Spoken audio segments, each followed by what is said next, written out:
India is very sad to say very ignorant as a society. Towards our health, we are very ignorant, especially the middle age and old age population. There is always a blame game कि हाँ जी की गलती है, doctor की गलती है, उसकी गलती है। साहब आप इतने साल से इग्नोरेंस से अपने आप को, अपनी बॉडी को इतने डैमेज में डाल रहे हैं, एंड देन यू एक्सपेक्ट कि ऑन योर डेथ बेड और on your critical stage doctor will do wonders और मिरेकल कर देंगे। काफ़ी कॉमन मिथ है इंडिया में कि मैक्सिमम लोगों को लगता है जो लोग ड्रिंक करते हैं या अल्कोहल लेते हैं उन्हीं को फैटी लिवर रहता है। मैं आज ही क्लियर कर देता हूँ आपके पॉडकास्ट के थ्रू कि फैटी लिवर और alcoholic liver totally different concept. Minimal जो कोई सेफ अमाउंट है हम किसी को एडवाइस करते हैं कि देखिए, बिल्कुल मिनिमल अमाउंट भी डेंजरस है। AASLD जो दुनिया भर की सबसे बड़ी लिवर की गाइडलाइंस है, उन्होंने साफ स्पष्ट लिखा है आप शराब थोड़ी लें, शराब ज़्यादा लें, आप अपने लिवर पे डैमेज कर रहे हैं, अपने बॉडी के सेल्स को डैमेज कर रहे हैं। हेलो एवरीवन, मैं हूं डॉक्टर अर्शदीप सिंह। स्वागत है आपका द डॉक्टर अर्श पॉडकास्ट पर। आज हम बात करेंगे लिवर रिलेटेड डिजीज़ के बारे में। इस टॉपिक पर बात करने के लिए हमारे साथ हैं डॉक्टर अंकित महाजन, जो कि काफ़ी रिनाउंड गैस्ट्रोएंटरोलॉजिस्ट और हेपेटोलॉजिस्ट हैं। आज हम उनसे जानेंगे कि क्या होता है फैटी लिवर, क्या उसके फ्यूचर कॉम्प्लिकेशंस हो सकते हैं। स्वागत करते हैं हम डॉक्टर अंकित महाजन का अपने शो पर।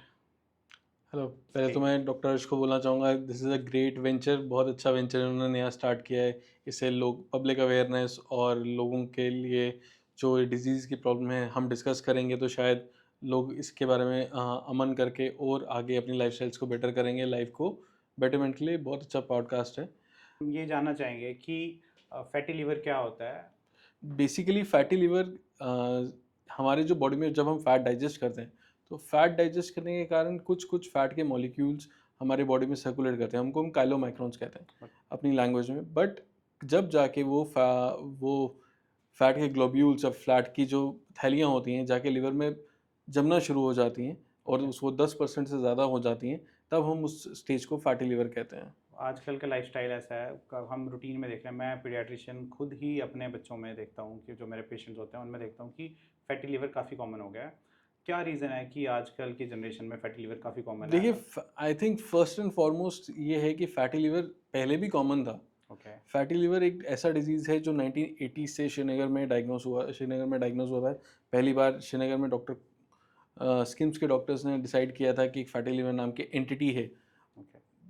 उस टाइम वहाँ पे जो लाइफ़स्टाइल होता था, heavy fatty meals, heavy mutton की रेड मीट की मील्स, वो सब आहिस्ता-आहिस्ता फ़ास्ट फूड कल्चर के साथ जम्मू और आगे पीछे के नॉर्थ इंडिया के प्रोविंस में अब आना शुरू हो गया है। ये जो आप इस फैटी लिवर की बात कर रहे हो, ये थ्रू आउट इंडिया में नोन था कि? देखिए, सबसे पहले डायग्नोसिस और सबसे पहले इस जो शब्द को इस्तेमाल किया गया था, फैटी लिवर या नैश जिसको हम अपनी मेडिकल लैंग्वेज में कहते हैं, was first initiated in Kashmir. और okay. Kashmir are one of the pioneers जिसकी वजह से ये डायग्नोज हुआ ऐसा। बट ऐसा क्यों हुआ? क्योंकि उस टाइम वहाँ का लाइफ़स्टाइल ही ऐसा था। अब फास्ट फूड्स और हमारे लो सेडेंटरी लाइफ़स्टाइल के कारण अब हम लोगों का लाइफ़स्टाइल भी वैसा बनते जा रहा है कि हम लोग heavy calorie, high carb diet पे ज़्यादा फोकस कर रहे हैं। स्पेशली आपने बच्चों की बात करी। डॉक्टर साहब, बच्चे तो आजकल मेरे ख्याल से और कुछ खाते ही नहीं है बाहर का सामान छोड़ बिल्कुल। के। बिल्कुल। तो उसकी वजह से ये सब fatty liver are seen in younger stages. Minimum ages में we are seeing fatty liver from the early 10 years of age, lean NASH जिसे हम कहते हैं। दूसरी चीज़ें ऑब्वियसली ओबेसिटी, काफ़ी सिंड्रोम्स होते हैं, आपको पता है, बिल्कुल। Angelman syndromes and Prader-Willie syndromes जो बच्चों में हम देखते हैं, हाँ जी। उसमें ऑब्वियसली फैटी लिवर और लिवर सिरोसिस लेटर आता है। मेटाबॉलिक डिसऑर्डर्स तो आप जानते ही हैं। बिल्कुल। बट जो नॉर्मल फैटी लिवर है जिसके कोई रिस्क फैक्टर्स बचपन से नहीं है, जेनेटिक नहीं है, वो यूजुअली हमारी डाइट और हमारे लाइफस्टाइल से ही आते हैं। ऑब्वियसली इसमें जेनेटिक्स काफ़ी इंपॉर्टेंट होती है।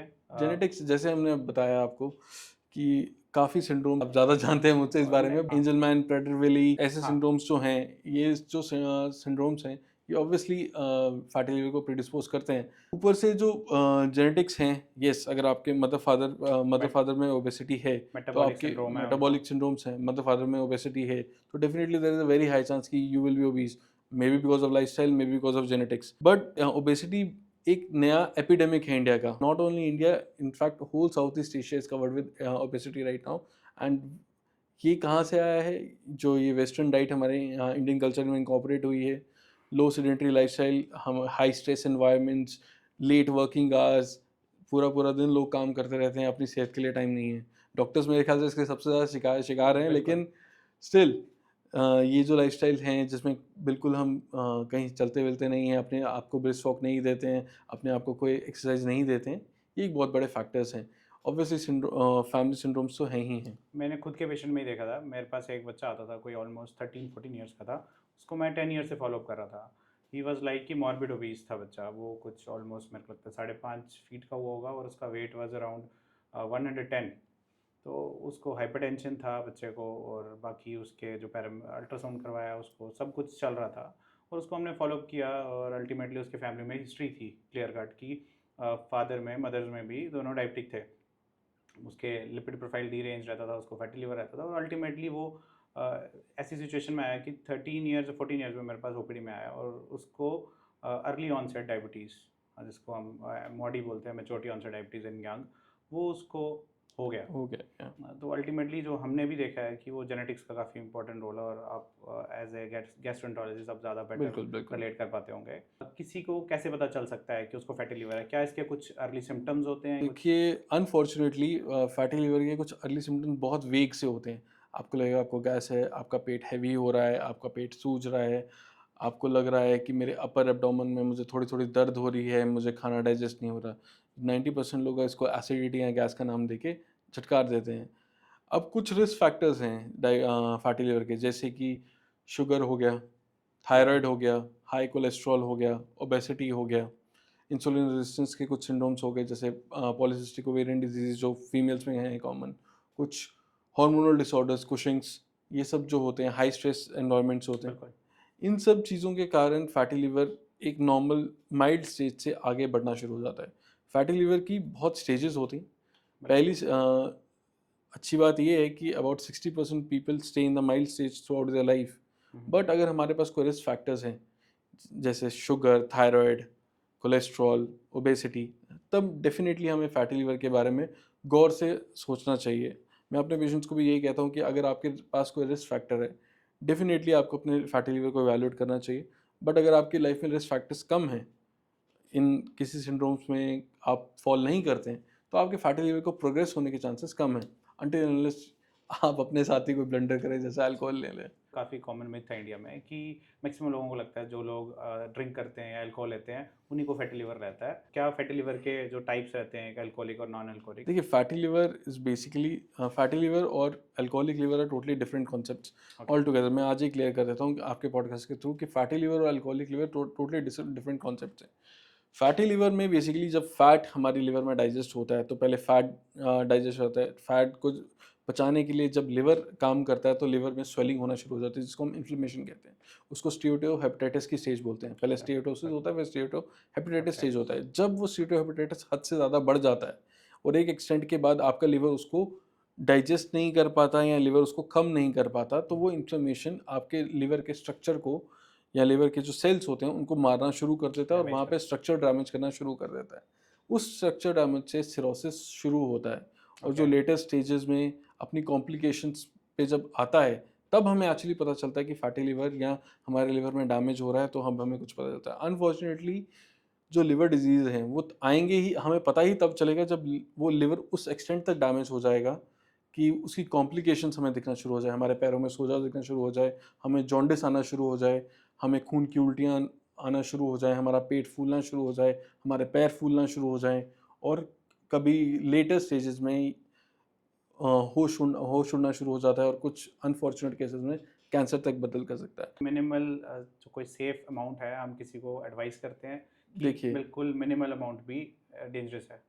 AASLD जो दुनिया भर की सबसे बड़ी लिवर की गाइडलाइंस है, उन्होंने साफ स्पष्ट लिखा है कि आप शराब थोड़ी लें, शराब ज़्यादा लें, आप अपने लिवर पे डैमेज कर रहे हैं, अपने बॉडी के सेल्स को डैमेज कर रहे हैं।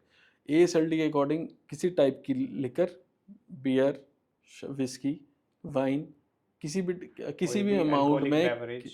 कोई भी अल्कोहलिक बेवरेज किसी भी अमाउंट में आपके लिवर के लिए, आपकी बॉडी के लिए अच्छी नहीं है। ये तो नहीं है कि आप अपना लिवर को बचाएँगे तो अपने हार्ट को अफ़ेक्ट करेंगे। तो ये अगर शराब ज़्यादा हो जाएगी तो हार्ट भी ज़रूर फूल जाएगा और बिल्कुल। लिवर भी फूल जाएगा। लिवर डिज़ीज़ में यूजुअली जो अल्कोहलिक लिवर है, वो यूजुअली स्टार्ट ही डैमेज से करता है। ओके। वो फैट लेटर स्टेजेस में बनाता है, बट वो स्टार्ट ही डैमेज से करता है। तो अल्कोहल अगर आप 10 साल से ज़्यादा ले रहे हैं, तो जनाब आपके लिवर ज़रूर ज़रूर ज़रूर एक डैमेज की स्टेज में आ सकता है। कॉम्प्रोमाइज़ हुआ होगा उसका नॉर्मल फंक्शन कि टेक्निकली लिवर गाइडलाइंस यही कहता है कि अगर आप 10 साल से नीचे ले रहे हैं तो ठीक है, लिवर आपका लिवर आपको 10 साल देता है कि आप अपना लिवर को बचा सकें, शराब बीच में छोड़ दें। अगर आप 10-15 साल के ऊपर जा रहे हैं तो डेफिनेटली आप अपने जैसे लिवर के साथ खेल हम रहे हैं। अपने टाइम मेडिकल स्कूल में पढ़ते थे कि बात करते थे कि ऑलमोस्ट उसको 8 से 10 साल लगातार उसको एक पूरी बॉटल पीनी पड़ेगी तब जाके वो सिरोसिस के स्टेज में जाएगा। क्या ये फैक्ट है कि हर एक इंडिविजुअल डिफरेंट होता है, उसकी जेनेटिक्स या उसकी हेल्थ पे डिपेंड करता है, देखिए उसकी आजकल ईटिंग एक हैबिट्स पे? आजकल एक नई टर्म आ रही है MAFLD, metabolic associated fatty liver disease. देखा गया है कि अल्कोहल हमारे मेटाबॉलिज्म पर भी इफेक्ट करता है। अल्कोहल हमें stress, high stress environment cortisol release करता है। अल्कोहल हमें शुगर के लिए भी प्रीडिस्पोज करता है और अल्कोहल हमें डेफिनेटली इंसुलिन रेजिस्टेंस के लिए भी हमारी बॉडी को पुश करता है। तो जब आप ओबीज हैं और आप अल्कोहल ले रहे हैं तो ये दोनों फैक्टर्स मिलके आपके लिवर को कंबाइंड डैमेज करते हैं। ये नहीं है कि हाँ अगर मैं मोटा हूँ और मैं लिवर के शराब के साथ खाना नहीं खाता हूँ तो मैं एक काइंड ऑफ डाइटिंग कर रहा हूँ, ऐसा कुछ नहीं है। नहीं है। ऐसा कुछ नहीं है। ये होता है कि ये दोनों कंबाइन होके आपके दुश्मन बन जाते हैं और कंबाइन इफेक्ट कर जाते हैं। और अल्कोहल के खुद के ऊपर भी वैसे भी बहुत इफेक्ट्स हैं आपकी इंसुलिन रेजिस्टेंस और डायबिटीज़ के ऊपर। सो डेफिनेटली अगर आप अल्कोहल के साथ ओबेसिटी के शिकार हैं या थायराइड और शुगर के शिकार हैं तो आपका liver I guess 2 to 3 times more predisposed for liver damage. कौन सी स्टेज तक जो है फैटी लिवर या फिर जो लिवर डैमेज है ये रिवर्सिबल होता है? जैसे अगर मैं स्टेजेस की बात करूँ तो स्टेटोसिस होता है जिसमें चर्बी जमती है, स्टीओहेपेटाइटिस होता है चर्बी के साथ स्वेलिंग आती है और फिर सिरोसिस आता है। ओके। सिरोसिस टेक्निकली इरिवर्सिबल है बट उसके प्रोग्रेशन को रोका जा सकता है, उसको आगे बढ़ने से रोका जा सकता है। स्टीटोहेपेटाइटिस तक आप डेफिनेटली अपने बॉडी पे काम करके, अपने मेटाबॉलिज्म पे काम करके, अपने वेट को कम करके 7 to 10% अपने वेट को कम करके दवाइयों का इस्तेमाल करके अपने आप को ठीक कर सकते हैं। बट यही अगर आपका लिवर सिरोसिस में की तरफ बढ़ चुका है, अग्रसर हो चुका है, तो सिरोसिस से अपने लिवर को टोटली 100% वापस लाना इज़ नॉट पॉसिबल। अनफॉर्चुनेटली अभी तक किसी मेडिकल साइंस की किसी ड्रग ने ये इम्प्रूवमेंट लाई नहीं है कि सिरोसिस की स्टेज से वापस आ जाए। But yes, trials are going on for ठीक। Reducing fibrosis. अभी कुछ नए ड्रग है, एस्मोसेट्रॉन नया ड्रग आया है थायराइड एनालॉग जो ऐसा करने के लिए अभी तक ट्रायल्स में है, बट अभी तक तो ऐसा कोई ड्रग है नहीं। तो सिरोसिस से अपने आप को बचाना चाहिए। बट अगर सिरोसिस में आ सकते हैं तो दवाइयाँ ज़रूर हैं कि आपके सिरोसिस को आगे प्रोग्रेस होने से रोक सकते हैं। तो मतलब अगर आपका सिरोसिस आज 50% स्टेज पे है तो 50% से 70% जाने में उसको जो टाइम लिमिट है, जो पहले 5-6 साल होती थी, आज हम अपनी मेडिकेशन से उसको 10-15 साल की तरफ प्रोग्रेस कर सकते हैं। अल्टीमेटली सिरोसिस वाला अगर अपनी लाइफस्टाइल मॉडिफिकेशन रखे और अपनी जो स्ट्रिक्ट डाइट रखे तो टाइमली से उसका टाइम प्रोग्रेस हो जाता है सिरोसिस का, वो उसकी कॉम्प्लिकेशन आने के रेट, कम जो हो जाएंगे। कॉम्प्लिकेशन 5 साल में आनी थी वो कॉम्प्लिकेशन शायद 15 साल में आए या 20 साल में आए। अल्टीमेटली लाइफ स्पैन लाइफ उसका स्पैन बढ़ इंक्रीज हो जाता चुका है, है लाइफ स्पैन इंक्रीज हो अल्टीमेटली जाता है। जो यस, मेडिसिन सिरोसिस में मेडिसिन देना फैटी लिवर का सिर्फ एक ही मकसद है हमारा कि हम किसी को सिरोसिस में फैटी लिवर की मेडिकेशन इसीलिए देते हैं ताकि उसका प्रोग्रेस कॉम्प्लिकेशन का प्रोग्रेशन जो है वो कम हो स्लो जाए। डाउन हो जाए या उसकी टाइम लिमिट बढ़ जाए। ऑलरेडी डैमेज्ड है उसको आप जितना बचा सकते हो तो जितना बचा के बचा रखो। सकते हैं। क्या बेस्ट मेडिकेशन हो सकती है, क्या बेस्ट एडवाइस हो सकती है किसी फैटी लिवर के पेशेंट को? देखो फैटी लिवर के पेशेंट के लिए एडवाइस बहुत लंबी है। सिंपल टर्म्स में हम जिसको कहते हैं सबसे पहले तो एक्सरसाइज और डाइट, जो हर डॉक्टर बताता है हार्ट का, लिवर का, किडनी का कि हाँ सब आपको करना है। बट फैटी लिवर एक ऐसा डिजीज़ है जिसमें आप डाइट और एक्सरसाइज से अपने आप के लिवर को पूरा फिट कर सकते हैं अनटिल अनलेस आप सिरोसिस की स्टेज में हैं। उसके लिए आपको 7 to 10% अपने बॉडी वेट कमाना है। उसमें सिंपल है, अगर आप 60 किलो के तो 6 किलो कमाइए, 80 किलो के तो 8 किलो कमाइए, ठीक तो है। उससे कितना रिवर्स हो जाता अगर हम स्टेजेस के हिसाब से समझाएं तो स्टीटोहेपेटाइटिस की स्टेज में काफ़ी हद तक स्टेटोसिस की नॉर्मल फर्स्ट स्टेज पे आप वापस आ सकते हैं अगर आप 10% अपना वेट लॉस करते हैं। सिरोसिस की स्टेज में ये वेट लॉस इतना इफेक्टिव नहीं है बिकॉज उसमें ऑलरेडी वेट लॉस हो रहा था, हमारी बॉडी एक 6 स्टेज में चली जाती है जिसको हम मसल डैमेज कर रहा होता है। एक आपके माध्यम से मैं ये भी बताना चाहूँगा कि muscle is the second liver, ये एक बहुत पुरानी सेइंग है, muscle is the second liver. So आप अगर आप एक्सरसाइज करते हैं, अगर आपका मसल मास हेल्दी है तो दैट मीन्स कि आप के लिवर को कुछ होने के चांसेस नहीं हैं। अगर आपका मसल मास 20 to 30% तक आपकी बॉडी में जा रहा है तो आपके लिवर को 90% कोई हाथ में नहीं लगा सकता। दूसरी चीज़ आती है exercise. Yes, ACC cardiology guidelines ने एक बहुत अच्छी गाइडलाइंस निकाली थी आज से कुछ साल पहले। उसमें यही कहा था कि 45 30 to 45 40 minutes of brisk walk per day. Brisk walk means around 6 kilometre per hour की स्पीड पे अगर आप 30 से 40 मिनट रोज़ चलते हैं तो डेफिनेटली आपके बॉडी में आपका आइसोमेट्रिक एक्सरसाइज करते हैं तो आपकी बॉडी का आपके हार्ट की फंक्शनिंग और आपके लिवर की फंक्शनिंग बढ़ती है. Still even the liver foundation is running on same guidelines की at least 30 to 40% brisk walk. Along with that personal recommendation कि आपको मसल्स पे भी काम करना चाहिए. अपने मसल्स को, मैं ये नहीं कह रहा हूँ कि बॉडी बिल्डर्स बन जाइए, but I am pretty much saying कि मसल मास आपका अच्छा होना मसल मास चाहिए। आपका अच्छा होना चाहिए. You should take that diet जिसमें हाई प्रोटीन डाइट है, जिसमें हाई फाइबर डाइट है, सो दैट आपके मसल्स में कुछ प्रोटीन्स जाए. सबसे बड़ी प्रॉब्लम इंडिया में यही है कि 70 to 80% people are vegetarian still. Even after जो इतने ज़्यादा इंटरनेशनल लेवल पे कंपैरिजन्स हुए थे डाइट में, और हम एथलीट्स में भी देखते हैं कि एथलीट्स ओलंपिक्स में हम कहाँ स्टैंड करते हैं. नोबडी इज़ फोकसिंग और नोबडी इज़ सेइंग कि हाँ जी हमारी डाइट डेफिशिएंट है, बट हमारी डाइट डेफिशिएंट है. इनफैक्ट हमारा कार्ब्स हायर साइड पे, और जो हम कार्ब्स फैट हमारा भी है लेते हैं वो भी बड़ा इन्फीरियर बहुत है बहुत ना, inferior. No good fats in our body. है ना। बट इंडियन रिलीजियस आउटपुट्स के हिसाब से कोई कभी नहीं बोलेगा कि आपकी डाइट डेफिशिएंट है या आपको नॉनवेज में शिफ्ट होना है. But yes, protein is a very low in Indian diet. So you should always discuss with your doctor or your dietitian that how can I increase my protein in my diet. Increasing protein up to 1 kg per 1 gram per kg 1 gram per kg per day is required. So अगर आप 60 kilo के हैं तो आपको 60 gram protein चाहिए. क्यों कुछ patient fatty liver से सिरोसिस में प्रोग्रेस करते हैं और कुछ नहीं करते हैं? ये कुछ लाइफस्टाइल से रिलेटेड है? I think ignorance. When India is, I'm very sad to say, very ignorant as a society. As a society towards our health, we are very ignorant. I don't know why, especially the middle age and old age populations. I think nobody is insured. Nobody is insured. कोई भी health insurance की तरफ focus नहीं करता. Nobody has the focus to look out for health infrastructure. There is a, I don't know, politically incorrect हो जाएगा, but politically incorrect that there is always a blame game कि हाँ जी इसकी गलती है, डॉक्टर की गलती है, उसकी गलती.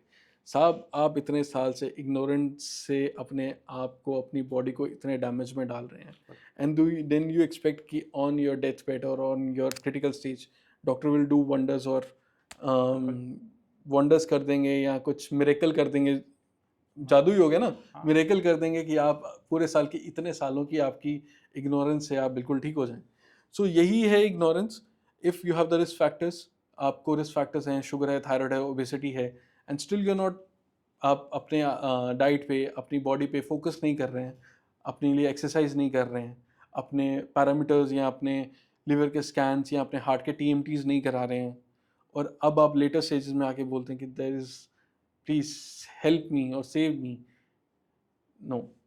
इसीलिए मैं कह रहा हूँ कि इग्नोरेंस से सबसे बढ़िया तरीका है लड़ने का पब्लिक अवेयरनेस, जो आई थिंक आज आप, you are doing the excellent job कि आप पब्लिक अवेयरनेस ला रहे हैं इस बारे में. इफ़ एटलीस्ट हम 100 पीपल को इससे हेल्प कर सकते हैं, देन आई थिंक हमारी मेहनत is good enough for that. Ignorance is a very bad thing. We should focus healthy checkups, parameters, and everything should be focused on कि हम अपने हेल्थ को सीरियसली लें. बिल्कुल.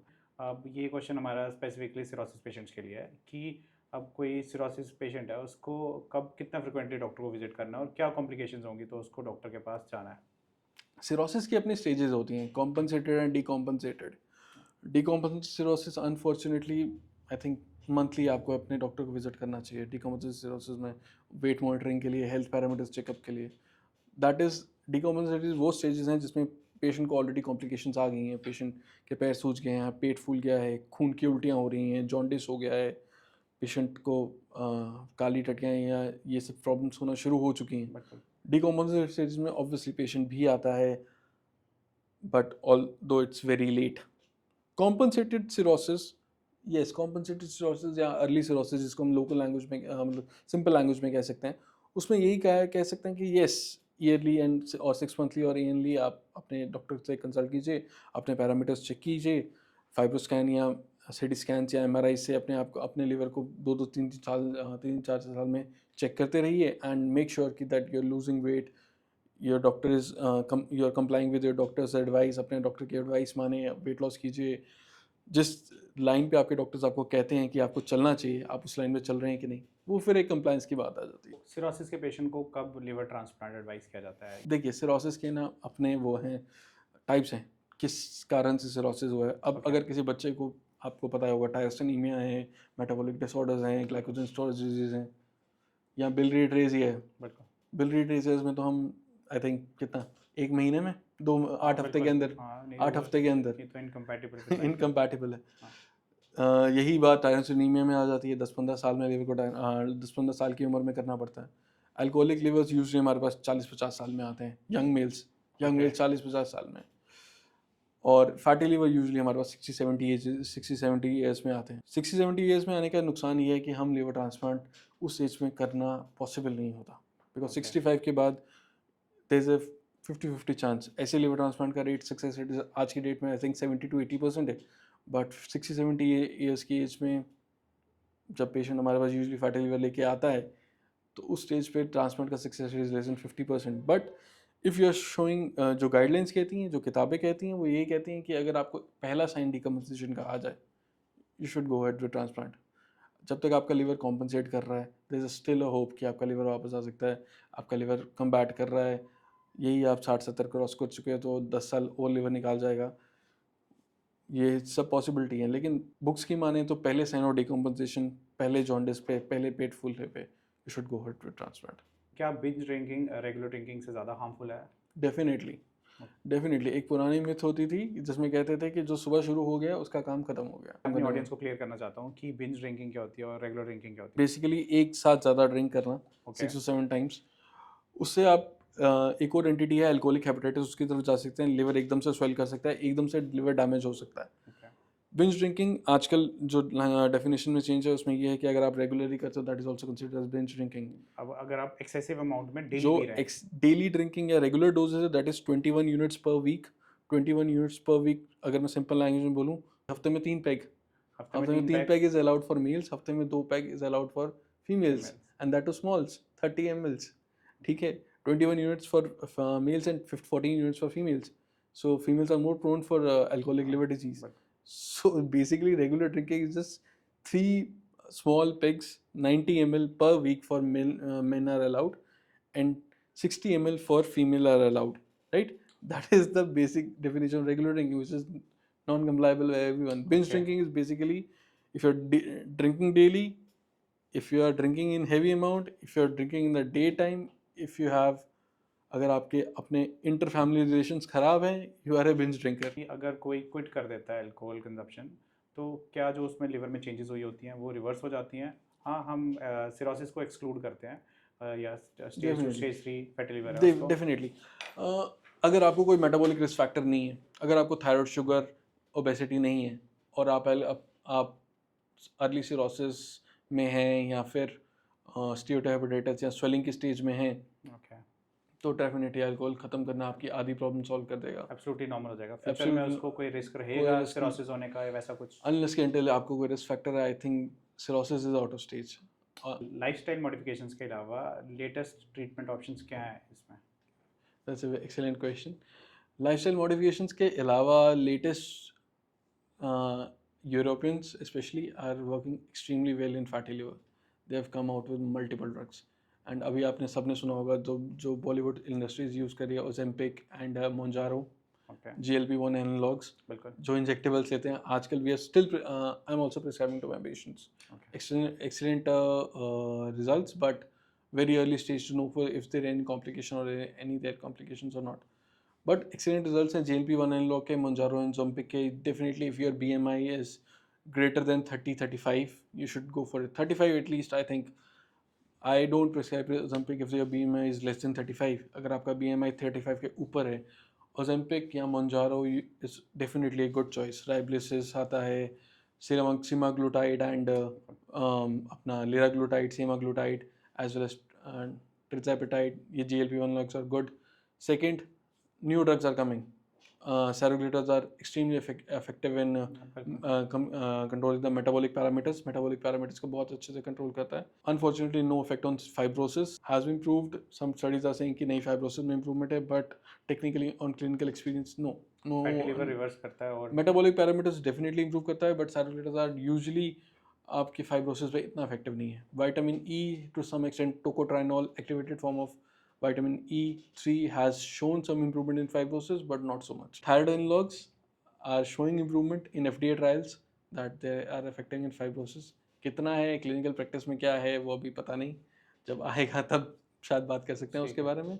And definitely bariatric surgeries, endoscopic bariatric surgery जो हम करते हैं, जो इंटरगैस्ट्रिक बलून्स होते हैं, या आजकल तो स्लीप गैस्ट्रोप्लास्टीज भी हम कर रहे हैं with endoscopies, and obviously laparoscopic sleeve gastroplasties एक अच्छा ऑप्शन है. If your patient has BMI of greater than 35 to 40, definitely you should give that opinion. Obesity तो फाइट कर ही सकते हैं उससे. सोशल मीडिया पे ओजेम्पिक काफ़ी पॉपुलर चल रहा है और इसके कॉम्प्लिकेशंस के बारे में काफ़ी ज़्यादा डिस्कशन हो रही होती है. ऐसा कुछ देखा है आपने क्लिनिकल प्रैक्टिस में अपना? Unfortunately no. ओलंपिक, जैसे मैंने कहा कि इग्नोरेंस एक प्रॉब्लम है. People are not that keen on being put on injectables without insulin. दूसरी चीज़, but yes there have been studies हैं. स्टडीज़ कह रही हैं कि blindness, pancreatitis, heart dysfunctions are seen in patients of Ozempic as well as tirzepatide. But अभी तक कोई एविडेंट स्टडी या एविडेंस स्टडी इस पे ऊपर अभी नहीं आई है, because obviously this drug has been launched for about 2 years now. या स्टडीज आने में कम से कम 10 साल, 5 से 10 साल लगेंगे. सो every clinician is very particular about not putting everyone on that. But yes, in future when we have that data, जब हमारे पास 5 to 10 years में डेटा आएगा, then we can see. अगर रूटीन में या फिर कोई पेशेंट खुद का अल्ट्रासाउंड करवाता है तो उसमें अगर फैटी लिवर डिटेक्ट होता है, क्या उसमें आप मैंडेटरी उसको फाइब्रोस्कैन एडवाइस करते हो कि वो सिर्फ FibroScan has limited use. FibroScan बेधड़क बे इंतहा करने की ज़रूरत नहीं होती. बेसिकली आपको क्लिनिकल प्रोफाइल देखनी है. अगर पेशेंट को ऑब्वियसली ग्रेड 2 ग्रेड 3 तक जा रहा है तो आपको तो डेफिनेटली करना है. अगर आपको वो बोलें कि लिवर बहुत ही ज़्यादा स्वेल्ड अप है, मतलब ग्रेड 3 फैटी लिवर है, तो आपको डेफिनेटली ग्रेड 2 या ग्रेड 3 की तरफ जा रहा है तो आपको डेफिनेटली अपना लिवर देखना है. Grade 4 is basically cirrhosis. तो अगर ग्रेड 3 में जा रहे हो तो आपको अपने लिवर को वैल्यूएट करना चाहिए फाइब्रोस्कैन से. But if the patient has risk factors like sugar, thyroid, high BP, high cholesterol, high weight, obesity, then definitely you should evaluate. If you have risk factors, you should evaluate without doing an ultrasound. अगर आपके पास risk factors हैं, alcoholic हैं आप, आपके पास कोई risk factor हैं, आपको definitely अपने liver को MRI या फिर फाइब्रोस्कैन से evaluate कर सकते हैं. अगर आपके risk factors नहीं है और आपको grade 1 तक दे रहा है तो I think that should not be a reason of any worry. Okay, thank you so much, sir. Thank you so Thank much you. for being here on the show. Thank you so much. I think we should say some good words about Dr. Harsh. He is doing excellent job to create public awareness, and I think अगर हम अपने podcast से 10-15 maximum 100 लोगों की health को prioritise कर सकते हैं, उनके इग्नोरेंस को ख़त्म कर सकते हैं, तो that would be a job well done for us. Thank you so much for watching my podcast. So kindly subscribe to my YouTube channel and follow me on Instagram for more such informative videos. Thank you.